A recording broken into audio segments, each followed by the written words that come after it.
feels great to be back on Time Team. This is the first of my DIG director roles on the 20th series, and this is, but it's not actually been that easy to slip back into it.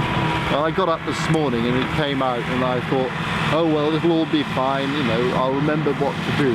But actually, it did take quite a lot of mental discipline to put myself into the framework that actually directed a dig, but you've also got to do it with the public in mind.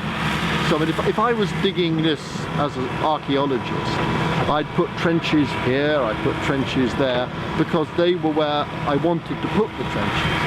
But with Time Team, you've got to put a trench there because it tells the story and it starts to develop the story. So you have to be thinking of two heads. I mean, it may not look like I've got two heads, but I do in fact have two heads.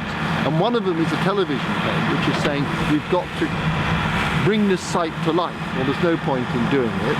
We've got to recreate this site. And then the other head is thinking, yes, you've got to make sense of it in the most economical, the most efficient way, and you've only got 3 days to do it. So actually, when you're being the dig director on a Time Team, it's one of the hardest jobs you can do. I mean, I don't know how many I've done. I must have done 20 or 30. I've no idea. I've done an awful lot. And they have never been easy. When you finish a day directing a Time Team excavation, you get back to the hotel and you may think, oh yes, I have a few beers with a friend, have a nice time. No, I have supper, and then I normally hit my bed about 9 o'clock. I'm completely and utterly exhausted. And then I tend to get up, read through the notes and things I've made, prepare, and I do that quite early, sometimes about 5:30 or 6 o'clock. But it's a very, very disciplined process doing this, and at the whole time you've got to appear relaxed and be smiling, and inside you're thinking, my God, what's going to happen in the next half hour, next 3/4 of an hour, next hour, then in 2 hours time, what happens if we don't find anything in trench 1 and trench 2 turns out to be entirely post-prehistoric, and you know, you've got to keep thinking ahead.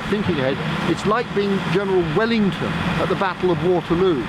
You know, you can see the French coming at you from one area, and then over there you've got your Prussian reinforcements arriving, and you've got to manage your attack so that when the Prussians arrive, the French are at their weakest. You know, it's all about planning, and it's like sort of ballet, really. But it's great fun. I wouldn't do anything else.